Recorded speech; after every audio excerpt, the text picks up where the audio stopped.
Bonjour, Mathieu à l'appareil, ma vie en Tupperware. Bienvenue à notre 6e jour de notre défi 21 salades.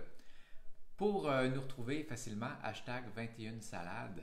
Et si vous faites certaines de nos recettes puis vous voulez les partager, mettez le hashtag qu'on puisse vous repérer, vous voir facilement puis regarder ça, ça nous ferait plaisir.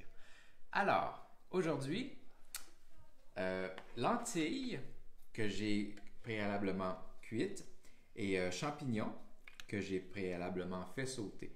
J'ai mélangé tout ça ensemble et puis j'ai assaisonné avec 2 cuillerées à soupe de miso que j'ai délayé dans 2 cuillerées à soupe d'eau chaude. Pas de l'eau bouillante, de l'eau chaude parce que le miso, c'est vivant. C'est une forme de fermentation qu'il y a dedans. Puis si vous mettez de l'eau bouillante ou vous le faites cuire, vous allez désactiver la fermentation qui peut apporter des bienfaits pour votre microbiome. Alors, il ne faut pas désactiver la fermentation dans les aliments qu'on consomme autant que possible. Bref, mais ça n'affecterait pas le goût. Si vous cuisez du miso, il n'y a pas de problème à ce niveau-là. Donc, je me suis arrangé pour que ça goûte bon, ça, tout seul en soi. Puis on va comme faire une salade en dessous, un lit d'épinards, qui lui aussi va avoir sa propre vinaigrette. Fait que les deux vont être bons, goûteux, mais pas les mêmes saveurs, mais ça va bien s'amalgamer, je pense. OK? Je me suis servi de pas de l'autocuiseur cette fois-ci, de l'Intelli multicuiseur. Je m'en suis servi, je vous ai parlé du Cuiry. Dans le fond, j'ai utilisé la même fonction qu'on a sur ce plat-là. Donc, avec cette pièce blanche qui sert à récupérer, à faire en sorte que l'écume ne sorte pas. OK? Puis, j'ai fermé le couvercle avec nos... Voilà. Fait qu'il ne peut pas se soulever. Donc, j'ai cuit mes lentilles, 1 tasse de lentilles pour 2 tasses d'eau. Je l'ai cuit comme si je cuisais du riz brun dans le fond. J'ai mis ça au micro-ondes, 10 minutes à intensité maximale. J'ai laissé reposer à peu près 5 minutes pendant que je faisais d'autres choses. Puis j'ai remis un autre petit 5 minutes à 70% d'intensité. Bon, j'ai une question. Oui, vas-y donc. Fait que ça ici, là, ce qu'on est en train de voir à l'écran, Oui. C'est un Cuiry. Oui, comme ça, c'est comme un Cuiry. Comme ça, on pourrait cuire des pâtes courtes, mais après, j'ai d'autres accessoires que je peux mettre dedans pour faire une cuisson vapeur. J'ai une espèce de panier. Donc, je mets de l'eau au fond, puis ça cuit à la vapeur mes aliments. Donc, il y a plein de façons de s'en servir. C'est un 4 en 1. Et donc, c'est une fusion entre le cuiseur à riz, le cuit-pâte, l'Intellivap. Et Priscilla nous dit qu'en France, ça s'appelle le micro-urbain. Ah ouais? Oui. Eh bien, on en apprend-tu des affaires? Ben oui! Merci de partager ça. Alors, ma tasse de lentilles, mes 2 tasses d'eau, mes lentilles ont cuit. Pendant ce temps-là, j'ai fait sauter des champignons dans ma sauteuse avec un petit oignon. Et puis, quand mes lentilles étaient prêtes, je les ai égouttées. Ça, c'est cool. En gardant le petit couvercle ici, il y a des petits espaces, des petits interstices ici. Donc, si vous le tenez ensemble, vous pouvez égoutter dans l'évier. Plouche, OK? Oui. Fait que mon petit surplus d'eau. Et j'ai mis mes champignons sautés. J'ai mélangé ça avec mon miso que j'ai délayé dans de l'eau avant. Puis j'ai mis une demi-cuillerée à thé de cumin aussi. OK? Puis poivre, curcuma, mes classiques. Fait en soi, c'est goûteux, c'est super bon. Puis c'est ce qu'on va venir déposer sur notre salade à la fin. Mathieu, Oui. j'ai une autre question. Oui, donc. Tes champignons sautés, là, Ouais. c'est bien parce que ton micro-ondes est occupé à cuire des lentilles, parce que sinon... T'aurais aimé ça que je les fasse au micro-grill? Mais le micro-ondes est occupé, puis donc c'est ça. Donc, je l'ai fait sur le rond. Super. Voilà. J'utilise mon méga gros bol grand-mère parce que j'ai beaucoup de bébés épinards dans ça. Ça prend de la place, puis quand on va le brasser, ben, on va éviter les dégâts. Donc, bébé épinard, vous vous souvenez quand j'ai haché mon chou de Bruxelles à la mini mandoline? Ben, j'ai refait ça tantôt. Donc, voilà. Je ne me suis pas servi de mon couteau. Tu l'as-tu pas loin? Oui. Oh, elle était Ceci. dans l'évier. Donc, la mini mandoline. Oui. Merci. Ça marche. C'est efficace, hein? Ça a été une belle découverte, ça. Oui, vraiment. Vraiment. Oui. Puis on la met au lave-vaisselle pour la laver si on veut. Puis c'est magique. Pas Patricia. Priscilla. Priscilla de France, Oui. dit qu'il est génial. Je ne sais pas si elle fait référence à toi ou au micro urbain, mais clairement, ça en prend un à la maison. Mathieu. Le micro urbain. Un micro urbain. Une pomme que j'ai coupée en julienne. Puis non, je n'ai pas sorti ma grosse mandoline pour faire des beaux petits cubes comme l'autre jour. Je l'ai fait au couteau cette fois-ci. Mais t'aurais pu, là. Mais j'aurais pu, Bon. là. Bon, oignon vert. Oui. Qu'est-ce que j'ai d'autre? Ah, Montre-nous donc l'intérieur du bol. oui, Merci, ça donne ça jusqu'à additionne. présent, Ben, c'est tout à bon. fait. J'aime ça ajouter des noix ou des graines. Oui. Aujourd'hui, ça va être des noix de Grenoble. Donc, un bon tiers de tasse. Puis, on va juste les hacher un peu. Bon, Mathieu, si, mettons, tu faisais pas partie de l'équipe couteau, Ouais. on aurait pu prendre le mini hachoir, le hachoir gagne-temps. Oui, tout à fait. Mais oui, on Mais aurait pu toi, faire ça. t'aimes Mais les tu sais, couteaux? Ouais, je sais. j'aime ça, les couteaux. Ah, ça. parfait. Ah, bon. Priscilla Voilà. confirme que ça prend et Mathieu et un micro urbain dans la cuisine. C'est parfait. D'accord, d'accord. D'accord. Je vais mettre aujourd'hui mes petites pousses. Lesquels? Alors, j'ai des graines de brocoli. Puis ça, c'est un mélange à salade qu'ils appellent. Dans ça, il y a en fait, ben, il y a des graines de brocoli. Il y a aussi des graines de radis. Il y a des graines de red clover, ça serait Du trèfle rouge. trèfle rouge et alfalfa de la luzerne. Ouais. Donc, c'est des graines qui sont mélangées préalablement.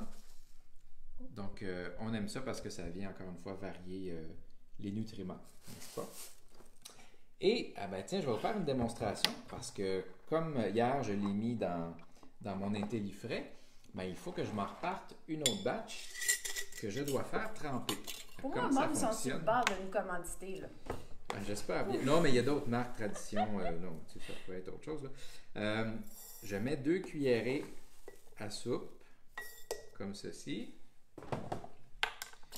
Je mets mon couvercle. Il faut d'abord les rincer. Un petit peu d'eau. On shake. On met l'évier. Et ensuite, on va tout simplement faire tremper. Comme ça. Pendant à peu près 2 heures. On peut l'oublier là, jusqu'à 4. Là, il n'y a pas vraiment de problème. Oui. Et dans 2 heures, je vais tout simplement égoutter. Puis ensuite, venir le reposer en angle. Donc, moi, j'ai mon petit système ici. Aussi simple que ça. Et mes 2 cuillerées à soupe donnent quand même cette Ouais, généreuse quantité. Ouais. Wow. C'est comme fou, le pot de verre complètement plein, là, c'est ça? Ben oui, tu sais, c'est comme Ouais. ça. Bon, Ouais, c'est ça.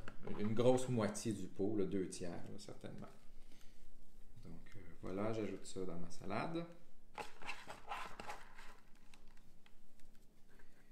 Excellent. Notre vinaigrette pour nos feuillus. Ah, connaissez-vous l'huile de caméline? Ça fait différent de l'huile d'olive. Ce que j'aime de cette huile-là, c'est qu'elle est très riche en oméga 3. Puis elle a vraiment de la personnalité. Donc au goût, au nez, on voit tout de suite que c'est autre chose que l'huile d'olive. Donc si vous voulez une espèce d'huile passe-partout, c'est peut-être pas la bonne huile, mais si vous voulez donner un peu de kick ou de personnalité à votre vinaigrette ou à autre chose, parce qu'elle a un point de fumée qui est très élevé, 230 degrés Celsius. Donc pour faire des sautés, c'est super bon aussi. Donc on va utiliser cette huile-là aujourd'hui. Mais Mathieu, pourquoi on l'aime aussi? Pourquoi on l'aime aussi? Ben oui. Est-ce que tu veux me souffler la réponse? Ben avec plaisir, c'est local. Ah, ben oui, Mon c'est Dieu, les effectivement. olives, ça pousse pas bien au Québec. Il y a de moins en moins. Mais la caméline, oui. Ouais. Donc, je vais mettre 3 cuillerées à soupe. On va se presser un demi-citron. Fait que tu sais, Ah le oui, vous citron, voyez, hein, donc le citron, je le mets comme ceci. Je m'approche. Voilà. Et tu t'en es servi peut-être une recette sur 2 jusqu'à présent? Du De demi-citron? Ouais. Oui, sinon, j'utilise beaucoup le vinaigre de cidre Ouais. aussi. Ouais. Et je vais mettre moutarde de Dijon. Je vais en mettre 2 cuillerées à thé. Ça, t'inventes comme au fur et à mesure? C'est exact, Caroline. Et je vais mettre petit ingrédient surprise. Qu'est-ce que c'est ça? Oh. Ah, c'est de la levure alimentaire, super riche en protéines et en vitamine B12. Donc, je vais en mettre 1 once. Mathieu, tu sais la question. Oui. Où est-ce qu'on trouve ça? À l'épicerie, Caroline. Oui, c'est juste que la majorité du temps, quand on n'est pas familier avec un ingrédient, c'est qu'on l'a juste pas vu à l'épicerie. Oui, ça c'est vrai. Mais une fois que vous l'avez vu, vous le voyez tout le temps après, là, ça, il n'y a pas de doute, mais c'est vrai que si on s'en fait pas parler, il ne va pas nous sauter dessus d'emblée. Bon, moi je l'achète dans disons, un magasin plus type d'aliments naturels, mais dans une épicerie commerciale, là, ce qui est le plus commun, peut-être près des épices que vous allez le trouver. Donc, levure alimentaire. C'est de la levure qui est désactivée, hein, donc on ne pourrait pas faire gonfler un pain avec ça ou quoi que ce soit. Ah, puis ça ressemble à des petits flocons comme de la nourriture de poisson. Oui. Et là, je quitte l'écran, j'ai oublié mon sel.